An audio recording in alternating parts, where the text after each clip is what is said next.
Bismillahirrahmanirrahim. Assalamu alaikum students. Welcome to our course of Business Mathematics 1 with the course code MTH108. I am your instructor Dr. Tazeen Athar and I will be teaching you this course. Today we have our first lecture of this course. Just a brief introduction about myself, that I have done my PhD from Germany in 2010 in the field of functional analysis and operator theory, and now I am an assistant professor in the Department of Mathematics at ComCERT's Institute of Information Technology, Islamabad. So, to start with the course, the books which we will be dealing with, we have one textbook which is the Applied Mathematics for Business, Economics and Social Sciences by Frank S. Budnick, the 4th edition, or if the 5th edition is available, you can also have that edition as well. So 4th or 5th edition, whichever is available. The other book which I will recommend for this course is with the title Introductory Mathematical Analysis for Business, Economics and the Life and Social Sciences by Hauser and Powell, by Ernst F. Hauser and Junior Richard S. Powell, and the 8th edition of this book. But throughout the course we will be following the sequence of our textbook of Budnick, that is mostly the practice questions will be given from this textbook of Budnick, and for some further reference, if something is not clear to you, you may consult the second book as well. What will be the grading scheme of this course? It is a 3 credit hour course with no lab. The total marks will be 100, and during the semester you will be evaluated twice, that is with the sessional 1 which will be of 10 marks, sessional 2 which will be of 15 marks. You will be given at least 3 quizzes and at least 3 assignments, and the total weightage of these 2 will be 25 marks, and in the end will be the final exam of 50 marks. Okay. In case of any problem or some lecture or something is not clear to you, you can consult me at my email address tazeen@comcerts.edu.pk, or you may also consult your tutor for your assignments and quizzes. Okay, we start our course with the objectives of this course. So what are the objectives, or why do we need to study this course, Business Mathematics 1? Since the name tells us that it is Business Mathematics 1, which means that you also have to study after clearing this course Business Mathematics 2, which means that this course is a prerequisite of your second course, Business Mathematics 2. So what are the objectives of this course? Now, Business Math is a business course designed to prepare students for roles as entrepreneurs, producers and business leaders by developing abilities and skills that are part of any business environment. And for this, a solid understanding of math, including algebra, some basic geometry, some portion from statistics, some probability theory, these things will provide the necessary foundation for a student studying business math, interested in careers in business and skilled trades areas.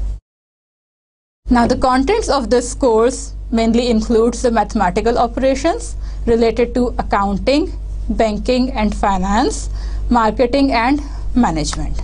That is, we will study in this course some math tools which mainly include the algebra, geometry, statistics portion, and you have already studied these things in your previous classes.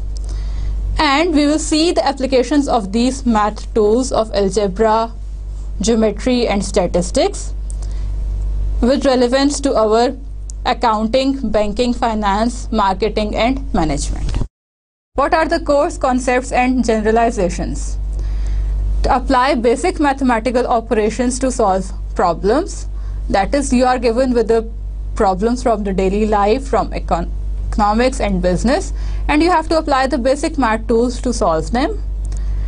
Also, to solve the problems involving whole numbers, decimals, whenever decimals appears or fraction appears, you don't have to be afraid from them. There should be no fear from these types of numbers: percentage, ratio, average, and proportion. That whenever you look at these types of numbers, you don't hesitate in solving them, and you solve them easily and quickly without any fear. To use algebraic operations to solve the problems. Okay, the algebraic operations we know: the addition, subtraction, division, multiplication, raising by a power, and all these operations to solve the problem, whatever type of operation is required at that point. To use the common international standards of measurement when solving problems. That is, when you will be dealing with your word problems related to the business and economics, you have to maintain throughout your problem one set of measurements, and that set should be some standard set of measurements. To analyze and interpret data using common statistical procedures. Okay, and to use mathematical procedures to analyze and solve business problems. So in this course, basically we will study the mathematical procedures and the statistical procedures, or some basics of statistics which will be needed to solve the business problems. So what is the course outline? Since I have said that we will follow the book of Frank S. Budnick as our textbook, so these chapters are from that book, and the practice questions which you will be asked to solve as your practice are also from the same book. First, we will study our chapter 1 of this book, which is about some preliminaries. In this chapter, we will study about the equations and recall some basic facts about the equations and how we can solve the equations, and these things you have already studied in your previous courses. Okay, once we will come to know, or once we will be familiar with the notation of equations and how we can solve the equations, we will characterize them in our chapter 2 by studying the linear equations only. Okay, in chapter 2 we will be dealing only with the linear equations. Then once we will be clear what do we mean by the linear equations, how we can solve them, we will study a set of equations. That is, in our chapter 3 we will study the systems of linear equations. Then in chapter 4 we will study mathematical functions, their definitions, examples, types of functions, and so on, and you have already studied these functions before. Then going to the particular direction, in chapter 5 we will study only about the linear functions and some applications of the linear functions from the business and economics side. For example, in linear functions we will study our supply function, demand function, market equilibrium, and so on. Going more towards the particular side of functions, in chapter 6 we will study the quadratic and polynomial functions. And then in chapter 6 we will also see the applications of these functions towards the business side. For example, in chapter 6 we will also study the demand function, supply function, market equilibrium, and we will see in chapter 5 and 6 that how we can plot the graph of our given function.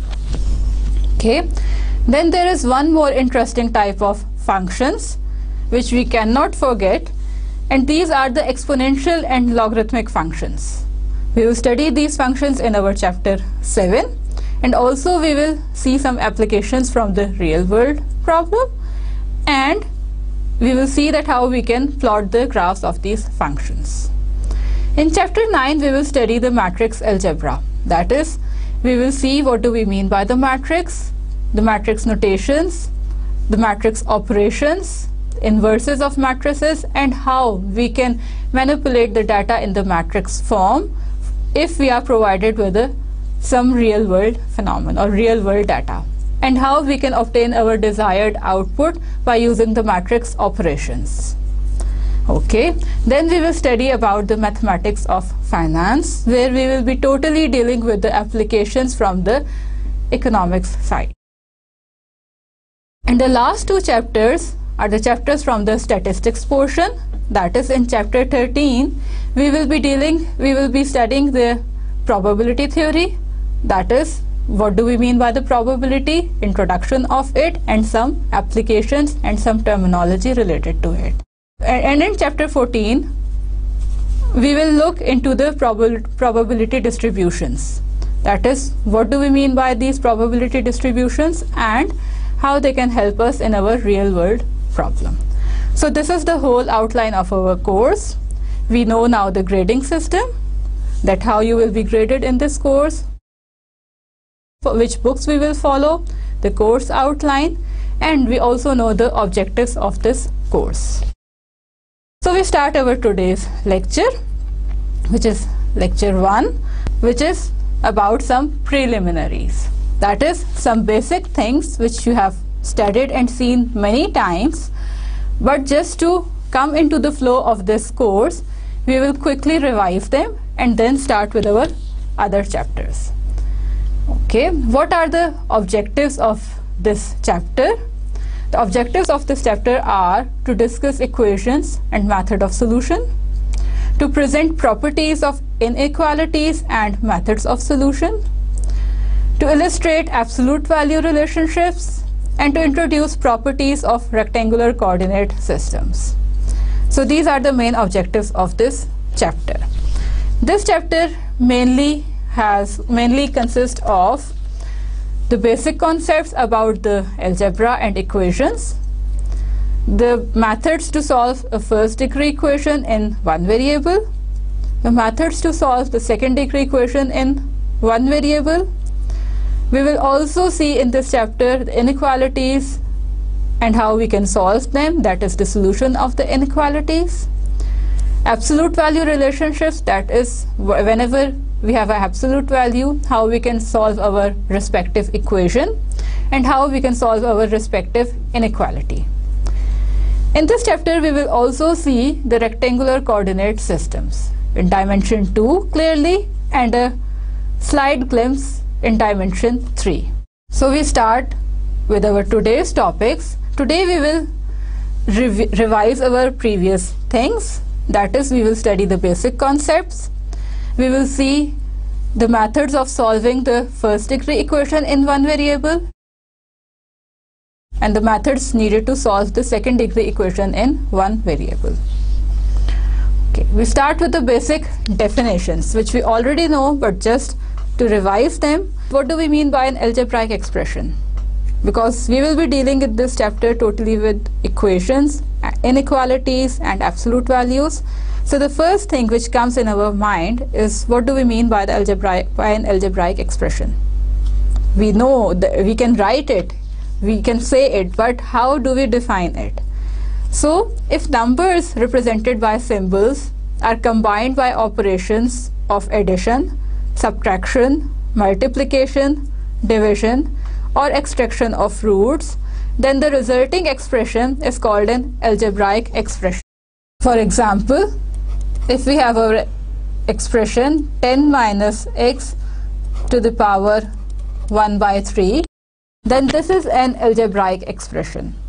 Okay, to define or to explain this algebraic expression, we need one more term, which is a variable.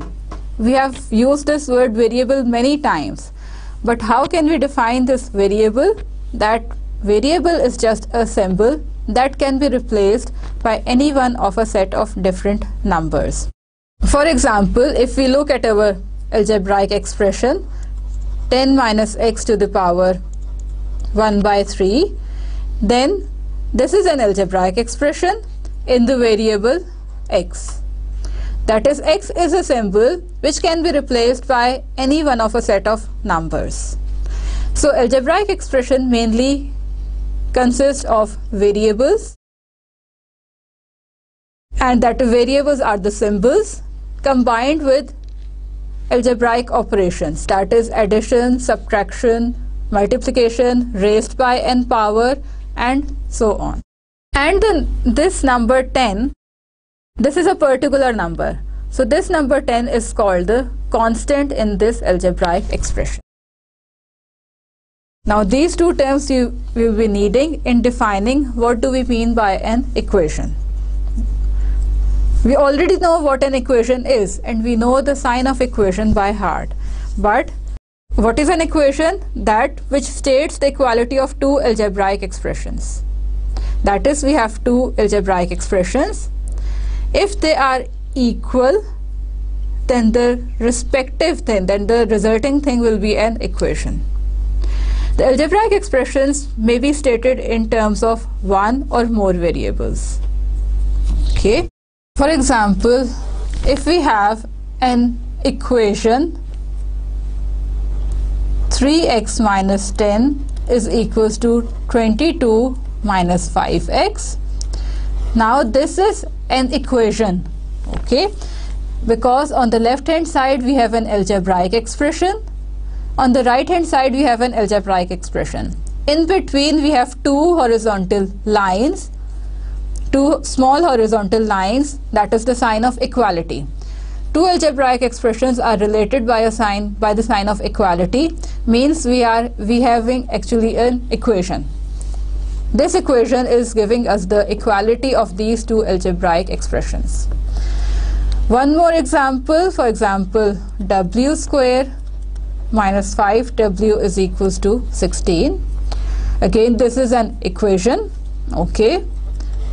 One more example, we have 5x plus 6y is equals to 10.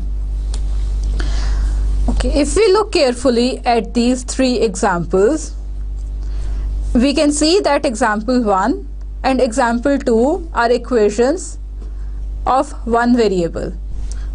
That is, in example 1, the equation consists of algebraic expressions where both has one variable, namely x only. That is example 1, and example 2 are equations of one variable with variables x, and in example 2 this is an equation in variable w only. Okay.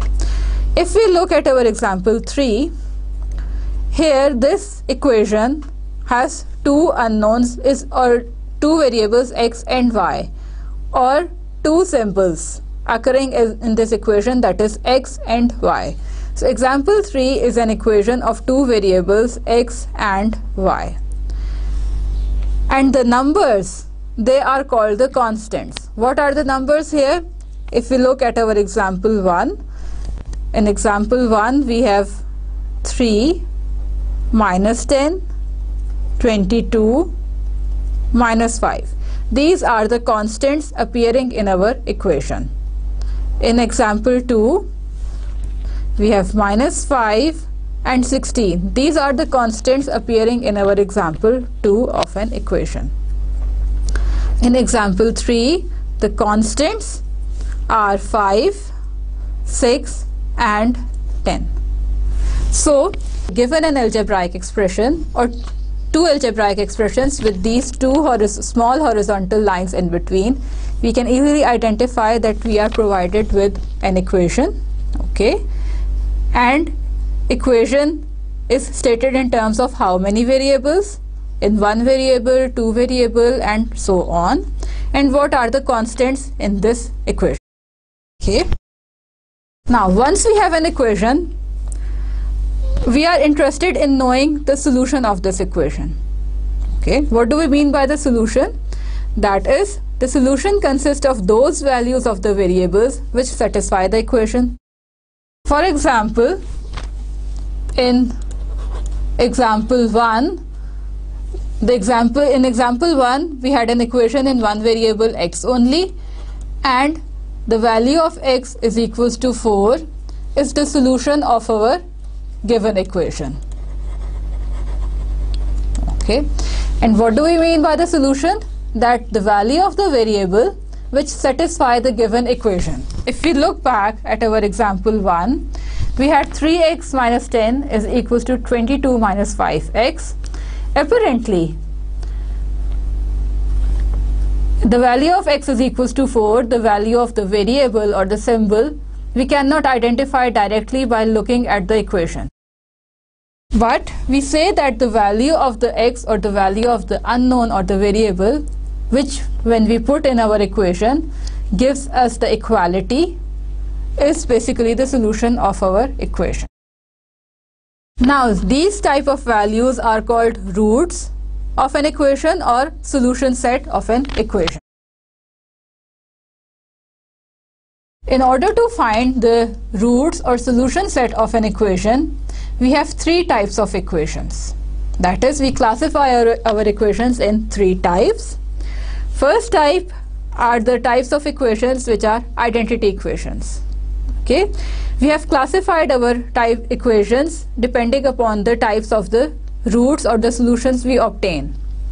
So identity equations are those which are true for all values of the variable. For example, what do we mean by this? If we have an equation with left hand side as 5 into x plus y, equality sign, and the right hand side as 5x plus 5y. Now this is an equation in two variables x and y, and we say that this type of equation is an identity equation. Why? Because this equation is true for every value of x and y.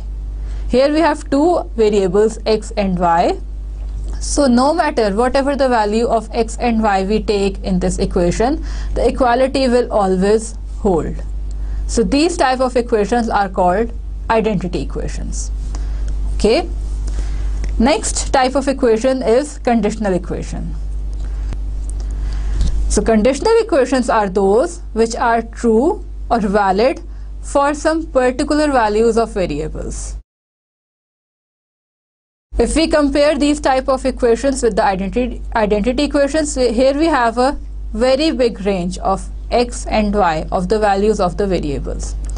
But here in conditional equations we have selected values of the variable which satisfy our equation. For example, if we take our first example, which is 3x minus 10 is equals to 22 minus 5x, then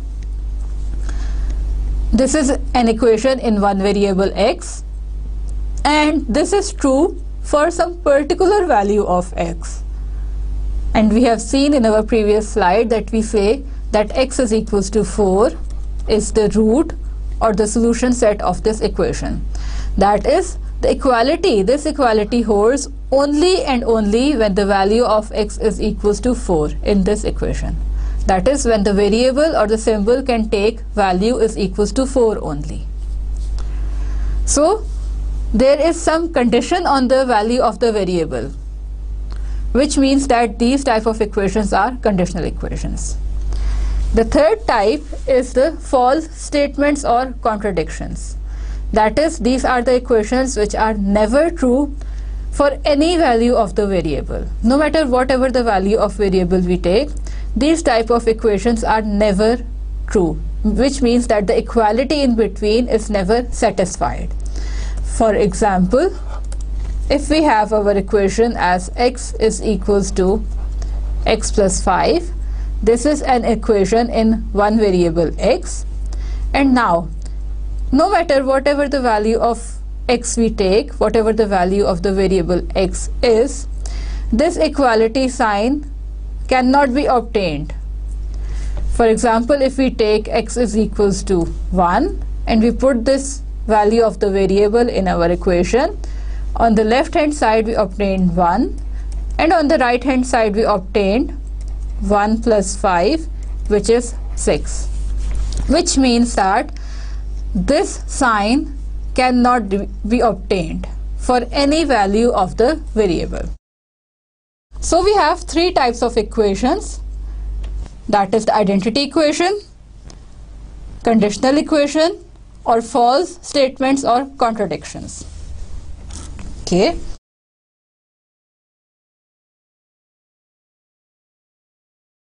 Now, once we have an equation, we are interested in knowing the roots or the solution set of an equation. That is the values of the variables which satisfy this equation.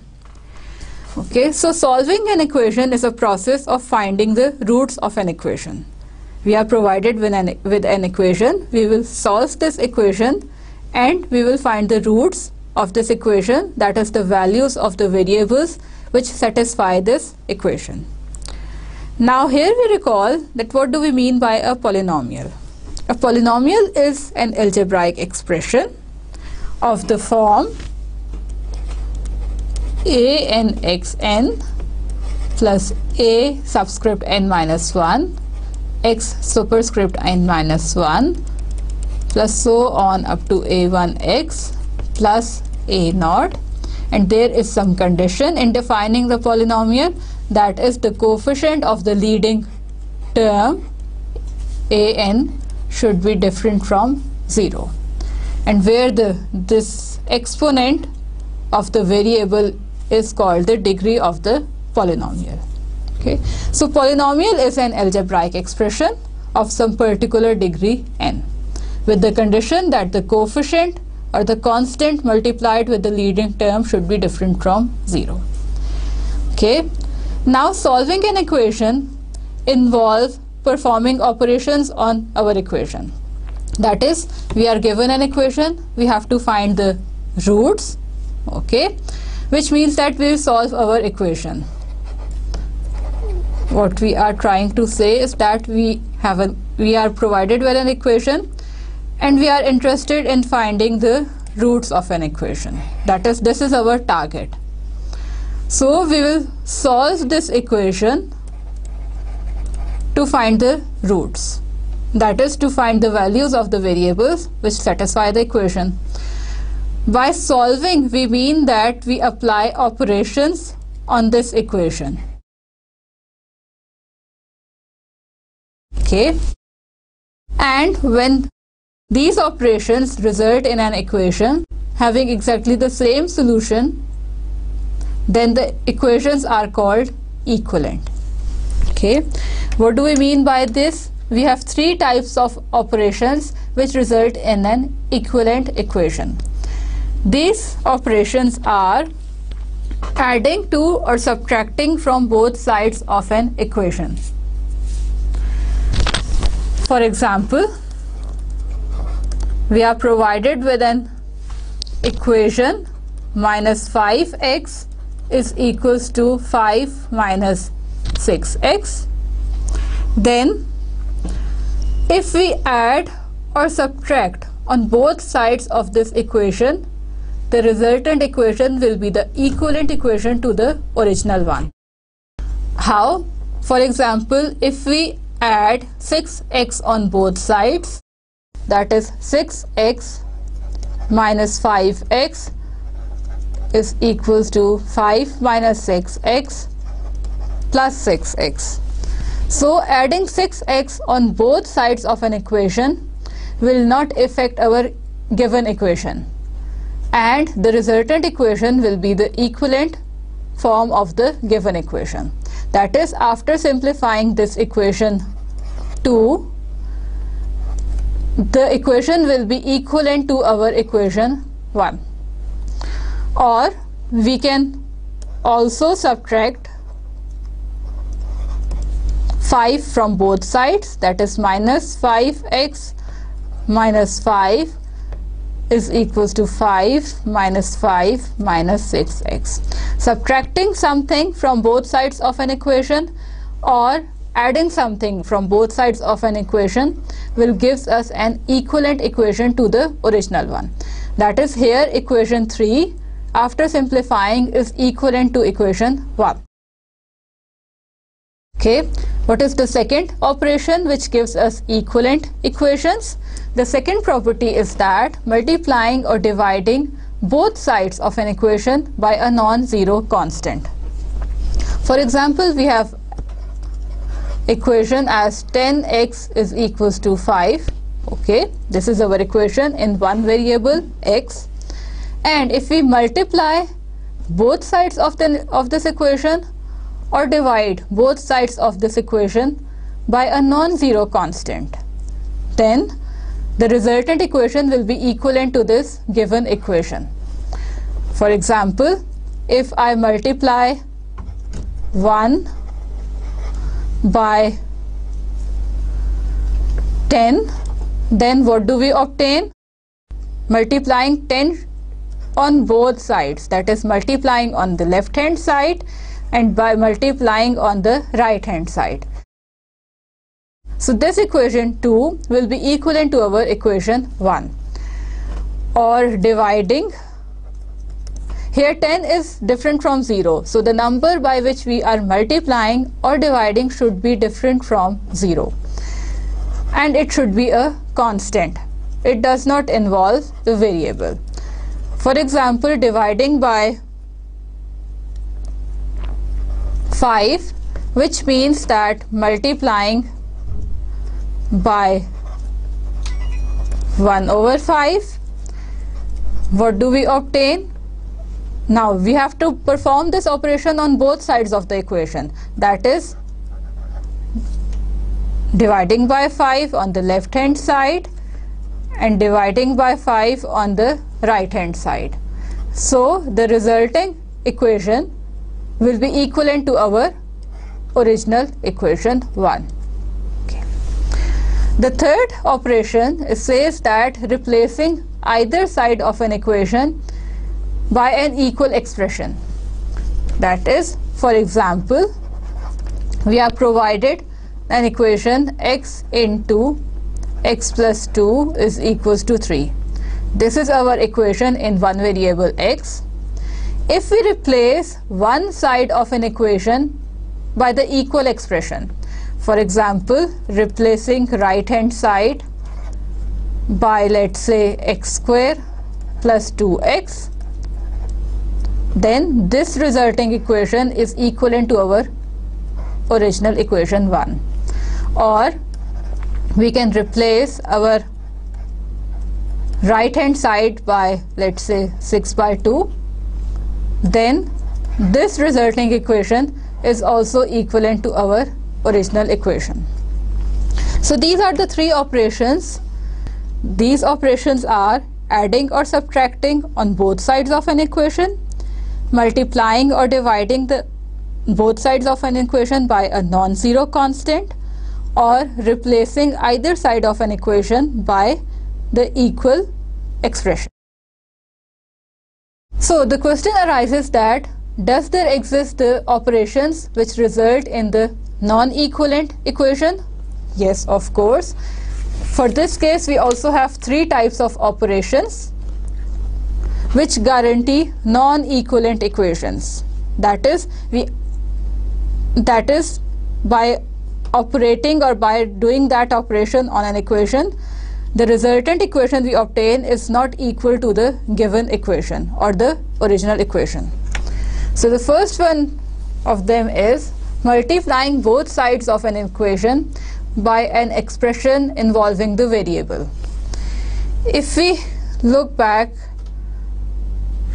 at the second point of the equivalent operations, here we have clearly stated that we can multiply or divide both sides of an equation, but that number should be different from 0 and should be a constant.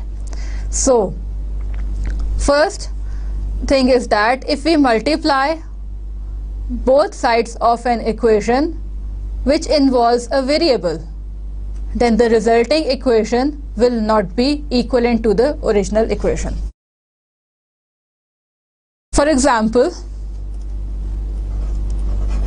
we have our equation as x square is equals to 4, and we multiply both sides of our equation by x, then we may not obtain the equation equivalent to our original equation. That is, this equation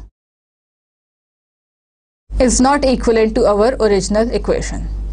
Okay. The second thing is that if we divide both sides of our equation by an expression which involves the variable. Okay.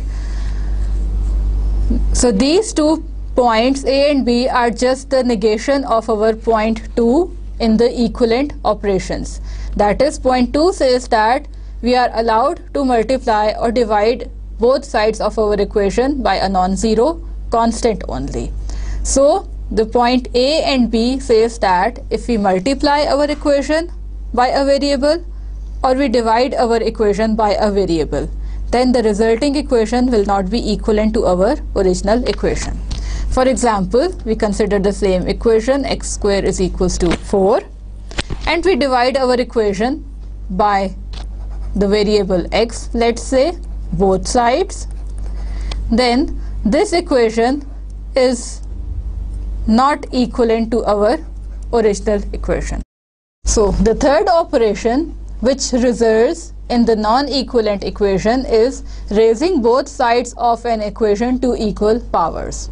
Okay, for example, we have our equation x square is equals to 4, and we raise this both sides of this equation by 1 power, that is x cube is equals to, or x4 is equals to 4 square. What we have done here, that is raising both sides of an equation by the power 2. So this resulting equation may not be equivalent to our original equation. So let's have a look at few more examples about these non-equivalent operations.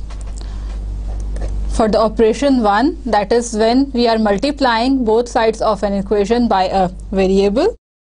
For example, we are given the equation x minus 1 is equals to 0, which means that by simplifying, which we will see later in this section, that x is equals to 1 is the root of this equation which satisfies this equation. Now if we multiply both sides of the equation by a variable, that is multiplying the left hand side and multiplying the right hand side, 0. Now simplifying this left hand side or this equation, we obtain that x is equals to 0 and x is equals to 1, which means that now we have two roots of our equation, 0 and 1, but the original equation had only one root, which is 1. This tells us that the multiplying our equation by a variable does not give us the equivalent form of the original equation. Okay. Now one more example when we will divide our equation by a variable. For example, we have our equation x minus 2 into x minus 3 is equals to 0. Now simplifying, this equation has two roots, x is equals to 2 and x is equals to 3. How we find the roots of these equations, we will see shortly in this lecture, where we will see that how we can solve our first degree equation in one variable and how we can solve our second degree equation in one variable. Okay, so now this is our equation and we divide our equation by a variable, which means that let's say we divide our equation by x minus 2 on both sides. On the right hand side we will have 0 again.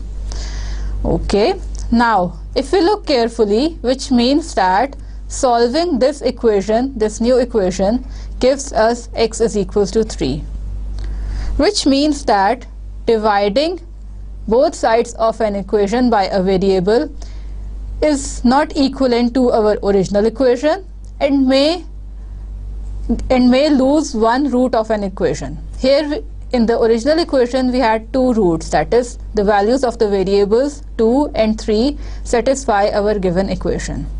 But dividing the equation by a variable reduces or loses our one root. That is, here we have only one root, which means that dividing the equation does not result an equivalent equation to the original one. The third point was that if we raise our equation to some power, then again we obtain an equation which is not equivalent to the original one. For example, we have our equation x is equals to 1. Clearly this equation has the value of the variable 1, which satisfies this equation. If we multiply our equation or taking the square on both sides, okay, we obtain on the left hand side x square and on the right hand side 1. Solving this equation, this is a second degree equation in one variable, we obtain two values of the variable x, that is +1 and -1, which satisfy our this new equation, which means that raising the equation by some power increases the roots of an equation. That is, we have one more root extra, which is x is equals to -1, and this root does not satisfy our given equation. That is, the value of x is equals to -1 does not give us the equality here. So these three operations actually result in a non-equivalent equation. Now, knowing the rules, the three rules which result in the equivalent equation, using these rules, now we will solve our first degree equation in one variable. So the principles we have studied or seen so far will now be used in determining the solution of a linear equation. Okay, we have throughout stated the first degree equation in one variable. An equation in number of variables is clear from the definition of equation. But let us quickly revise what do we mean by the first degree equation. A first degree equation in one variable can be written in the form ax plus b is equals to 0, where a and b are constants and the constant a should be different from 0. That is, it is a polynomial of degree 1. That is, here we have the power 1. And if we recall the definition of polynomial, we had the condition that the coefficient of the leading power cannot be equals to 0, which means that a first degree equation or a linear equation later in the course or in the next lectures we will call it as linear equation. These type of equations in one variable has this form as the general form, with the condition that this a or the constant with the variable or the coefficient of the leading power should be different from 0. So how we solve these type of equations? We perform the equivalent operations on these equations until we obtain an equation whose solution is obvious. For example, we are given an equation 3x is equals to 2x minus 5. Now this is our equation in one variable x. What is our variable here? Variable is x here, which is 1 only. Now these 3, 2 and minus 5 are constants. Okay, and we have to solve this first degree equation in one variable. That is, we have to find the values of our variable x by using our equivalent operations. Okay, now how we can use our equivalent operations? We can subtract 2x from both sides of an equation. That is, subtracting 2x from the left hand side and subtracting 2x from the right hand side. Okay, now we can simplify our left hand side and right hand side. On the left hand side we obtain x, and on the right hand side this cancels out and we obtain minus 5. That is, here subtracting and here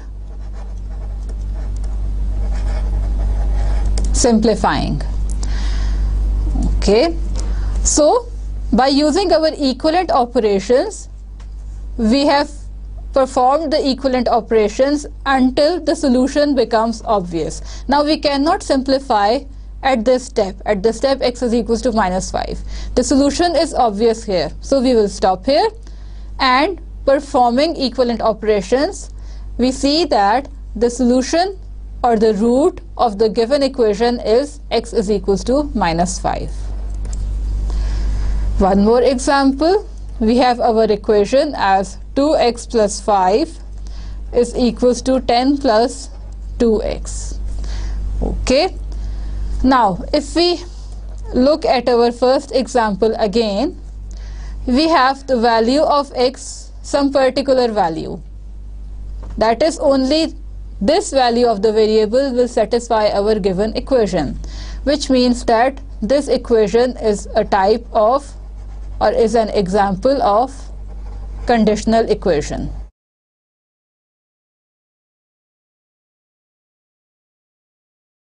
Now we come back to our second example. We have our equation as 2x plus 5 is equals to 10 plus 2x. We will apply our equivalent operations until the solution becomes obvious. Okay. What we do here, we add minus 2x on both sides, or we can rewrite this as subtract 2x from both sides of an equation. Okay, adding minus 2x means 2x adding minus 2x plus 5 is equals to 10 plus 2x minus 2x. Okay, now simplifying the left hand side and the right hand side.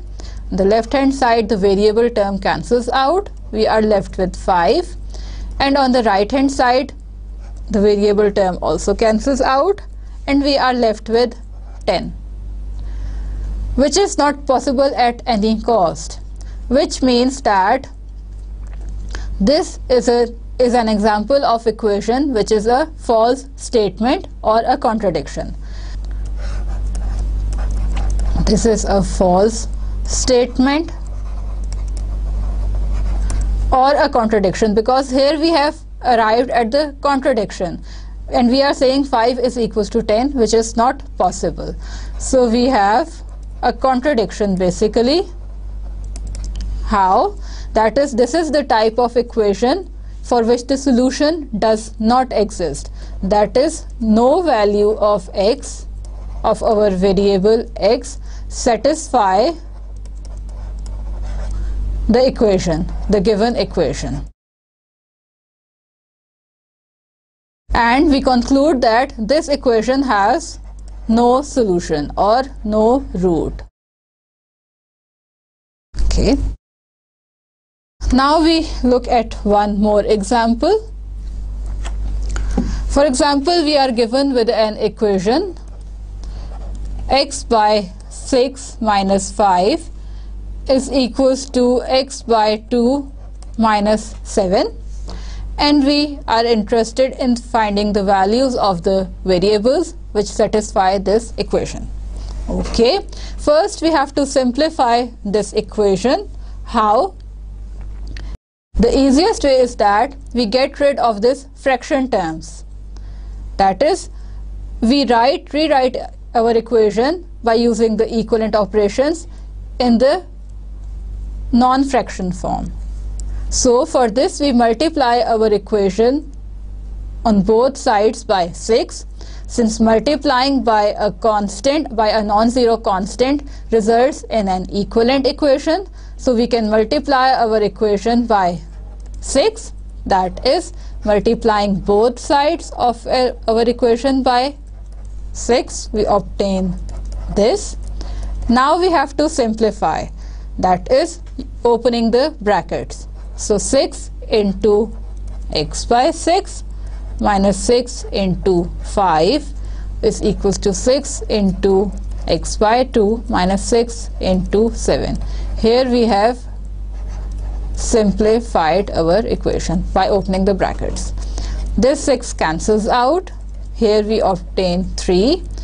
So again simplifying, we obtain x minus 30 is equals to 3x minus 42. Okay, now adding minus 3x on both sides, we obtain x minus 3x minus 30 is equals to 3x minus 3x minus 42. Simplifying, we obtain minus 2x minus 30 is equals to, this cancels out, minus 42. Okay. Next, what we will do, we will add 30 on both sides, that is minus 2x minus 30 plus 30 is equals to minus 42 plus 30, and what operation we are doing is adding 30 on both sides. Simplifying again, we obtain minus 2x is equals to minus 12, because 30 on the left hand side cancels out. And now dividing both sides of an equation by minus 2, okay, right here, dividing by minus 2, we obtained minus 2x minus 2 is equals to minus 12 minus 2, and this cancels out, and we obtain x is equals to 6 is the solution of our given equation. So this equation is also an example of conditional equation.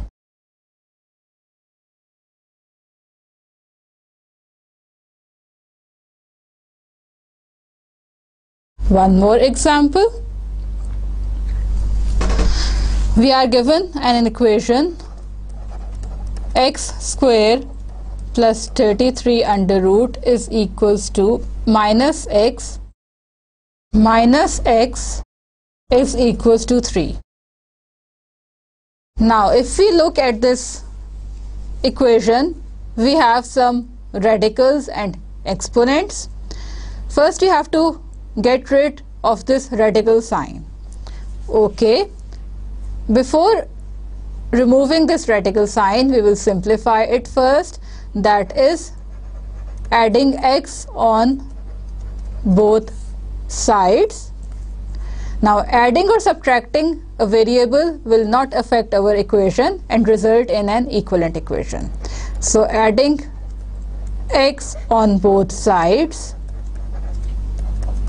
we obtain this, and now simplifying, we obtain x square plus 33 under root, the x on the left hand side cancels out, and 3 plus x on the right hand side.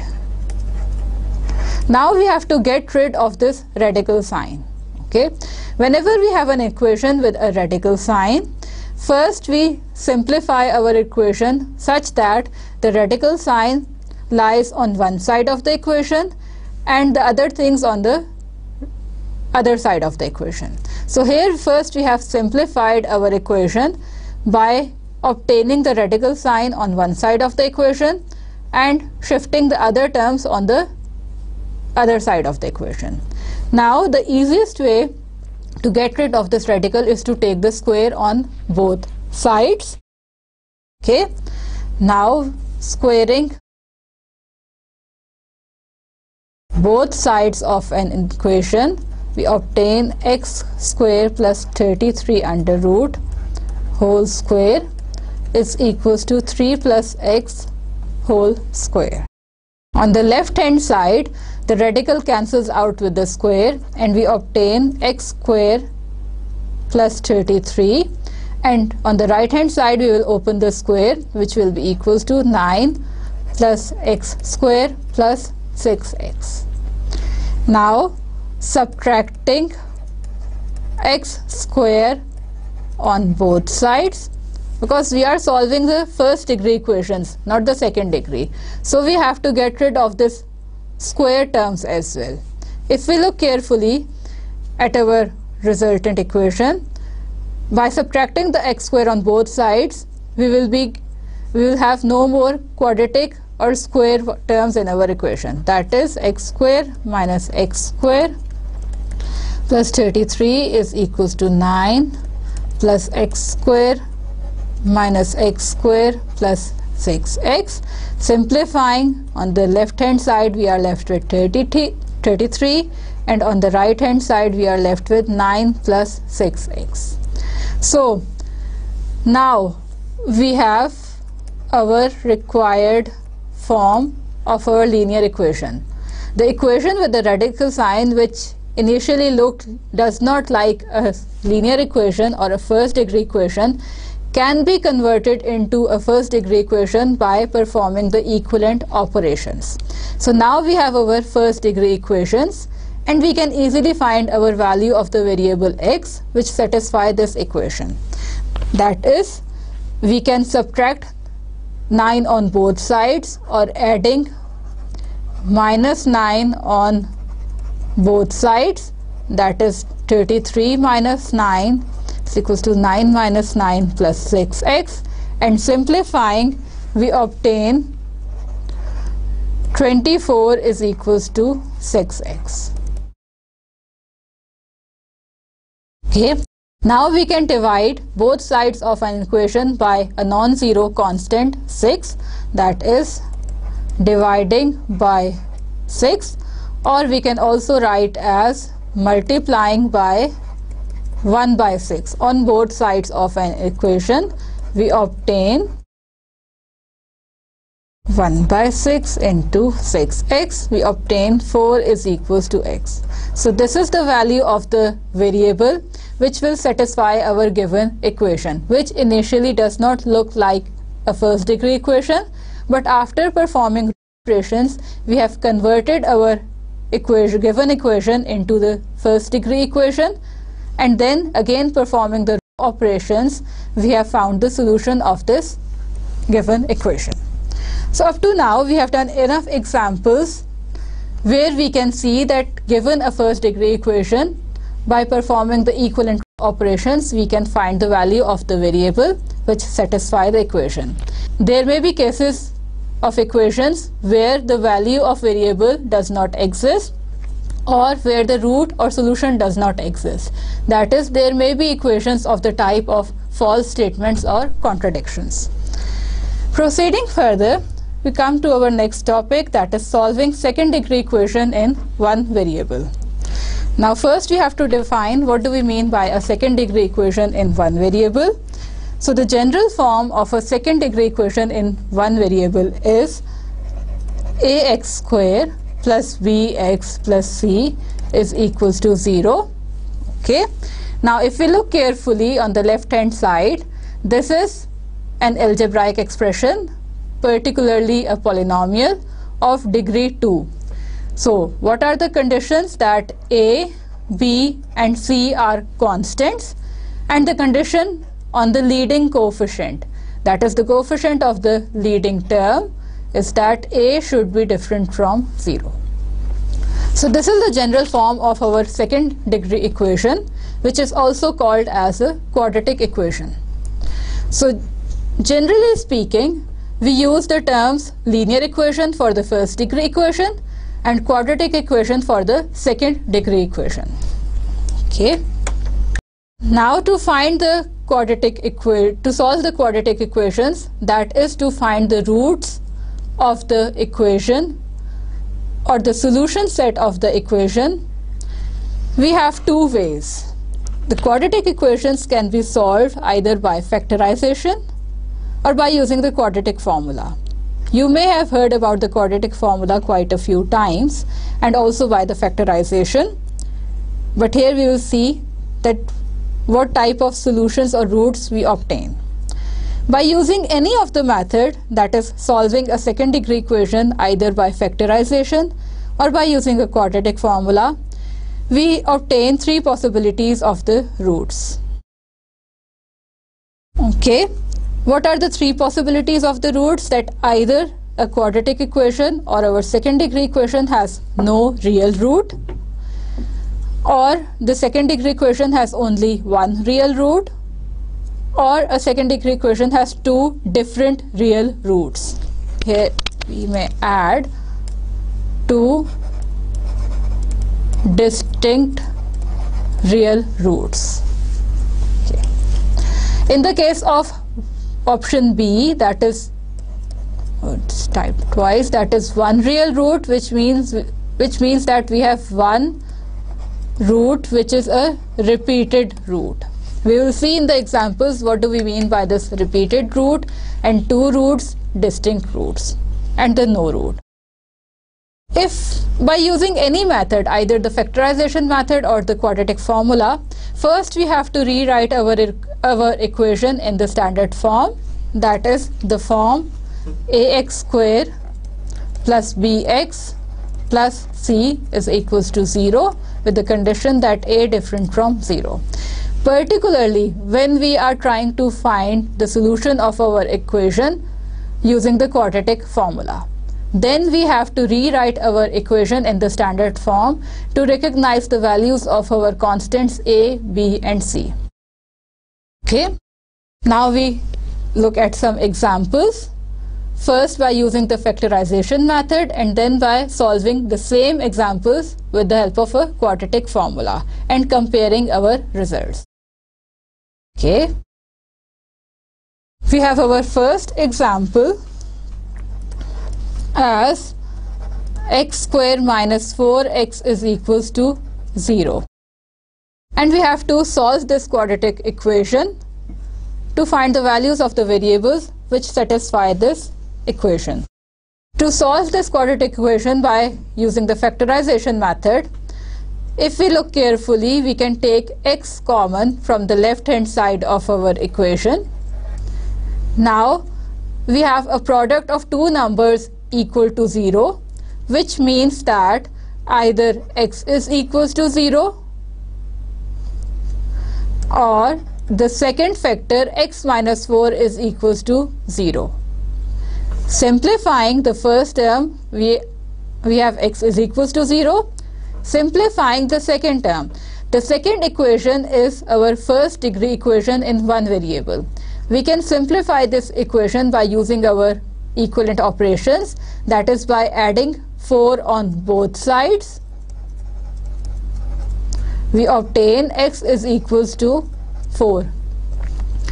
So by using the factorization method, we have reduced our quadratic equation into the factors, and then we have solved the factors which are in fact the linear equations by using the equivalent operations to find the values of our unknowns or the variables x. That is, given a quadratic equation and we are finding the roots or the solution set of the equation using the factorization method, we factor our equation into the linear factors. That is, we rewrite our equation in the product of two linear factors, and then we solve these two linear factors separately to find our solution. So in this case, since we are given a quadratic equation, which means that this equation can have at most two roots, that is two values of the unknowns which will satisfy this equation at most. If we collect, we obtain x is equals to 4 and x is equals to 0 and x is equals to 4, which means that we obtain two roots of this equation and both the roots are different from each other. That is, the roots are distinct and real values. So we have obtained two distinct real roots. Okay, one more example. We have our equation x square plus 6x plus 9 is equals to 0. This is a quadratic equation in one variable x, and you will use the factorization method to solve this equation. Okay, if we look at the middle term, we can rewrite this middle term as the sum of 3x plus 3x plus 9 is equals to 0.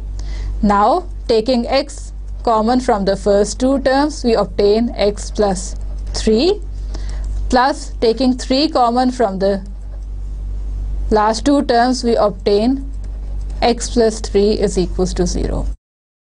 Taking x plus 3 common from the whole equation, we obtain x plus 3 into x plus 3 is equals to 0. Now we have a product of two linear equations, which means that x plus 3 is equals to 0 and x plus 3 is equals to 0. And simplifying, that is subtracting 3 on both sides, we obtained x is equals to minus 3 and x is equals to minus 3. In this case, we obtained two values of the variable x, but both the values are equal. That is, we have seen an example of a quadratic equation in which we have obtained one real root. Why one real root? Because this root is a repeated root. that is both the values are the same values. Okay. Consider the equation x square minus 2x plus 5 is equals to 0. It is 3x square minus 2x plus 5 is equals to 0. Now we want to find the solution or the roots of this equation by using the factorization method. If we look carefully, we cannot rewrite this equation in the factors form, which means that factorization method cannot be applied here. Factorization method cannot be applied. Okay. Now we have seen 3 examples of our quadratic equations in which we have used the factorization method to obtain the roots of our equation. In our first example, we have obtained 2 different real roots. In second example, 1 repeated real root, and in third example, the factorization method cannot be applied. Now we will solve these 3 equations by using our quadratic formula. So what is our quadratic formula?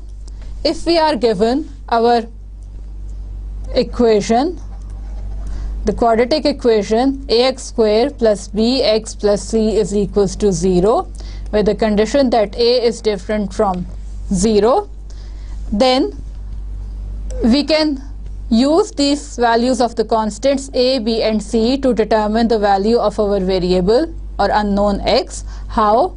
That is, if we write our constants in the form as minus b plus minus b square minus 4ac under root divided by 2a, then putting the values of the constants a, b and c in our formula, we obtain a real number which is basically the root of our quadratic equation.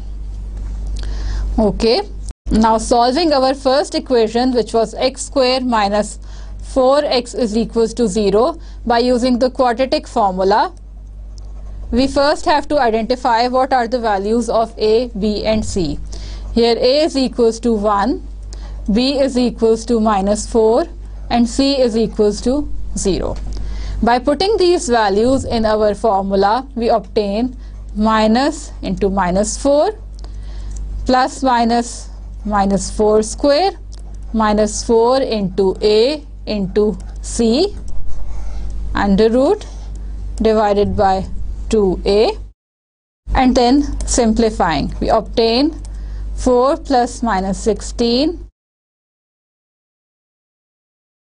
minus 0 under root divided by 2 into 1, that is 4 plus minus under root 16 is 4, and further simplifying we obtain 2 values, that is 4 plus 4 divided by 2 and 4 minus 4 divided by 2. From the first one we obtain x is equals to 8 by 2, which is equals to 4, and from the second one we obtain x is equals to 0 by 2, which is equals to 0. So we have seen that either we use the quadratic formula or the factorization method, we obtain the same roots of our given quadratic equation. Here, by using the quadratic formula, we have the same conclusion that the given quadratic equation has 2 different real roots. Okay. Now we look at our second example, which we have already solved by factorization method. The second example was x square plus 6x plus 9 is equals to 0. Okay, the given equation is already in the standard form.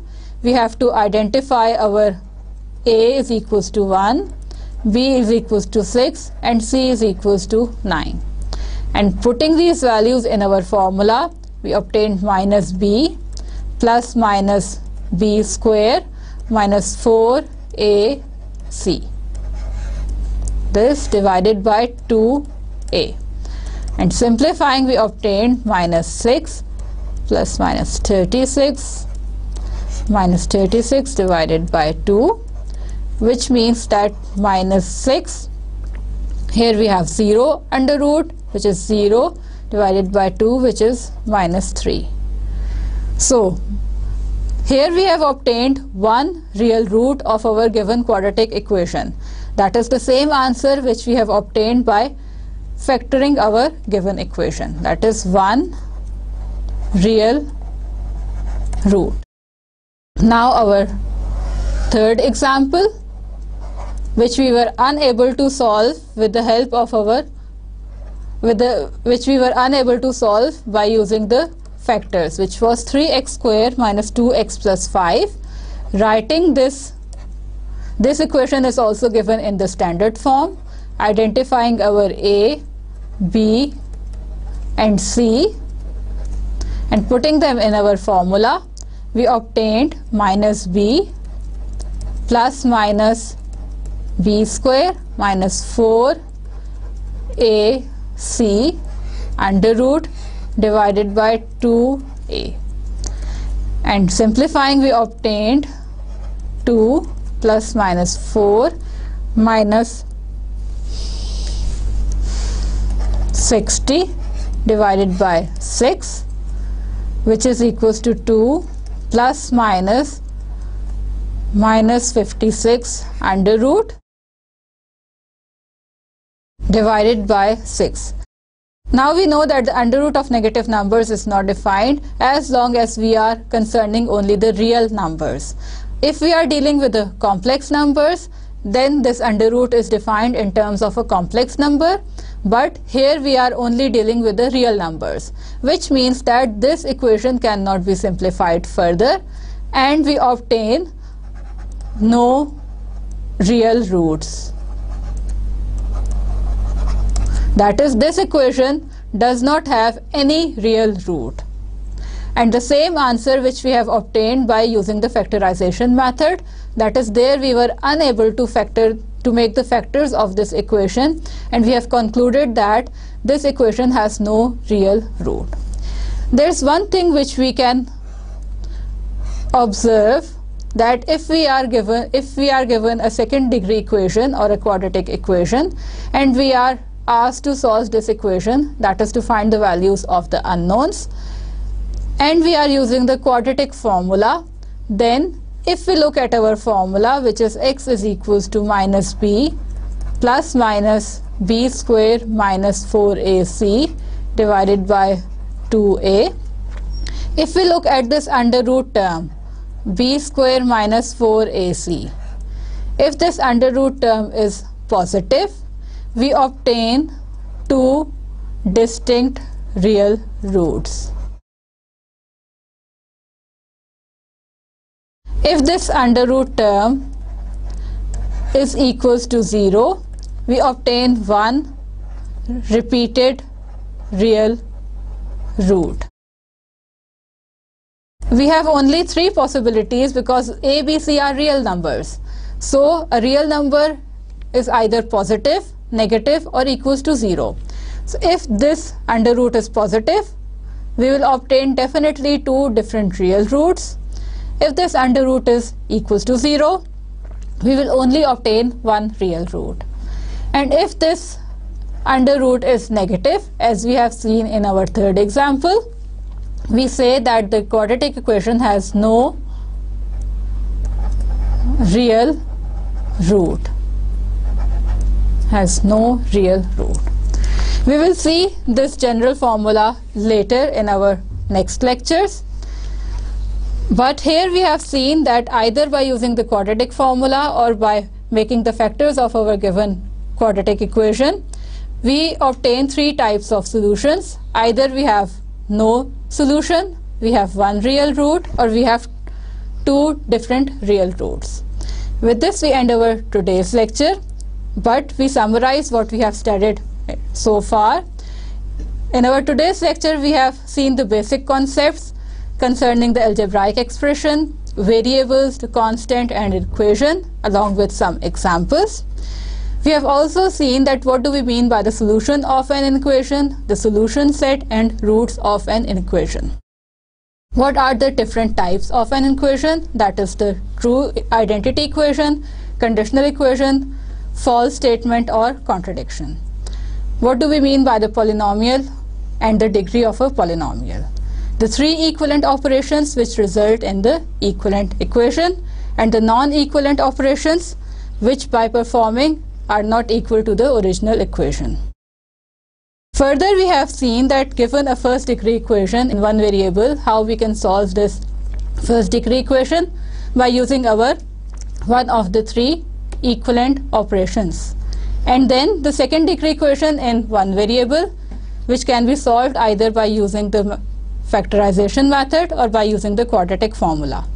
And in the second degree equation, we have three possibilities of roots. That is, either the equation has no real root, one real root, or two different real roots. In the end, you have some practice questions from section 1.1 and section 1.2. In our next lecture, we will continue with the inequalities and the roots of the inequality. With this, we end our lecture. Allah Hafiz, students.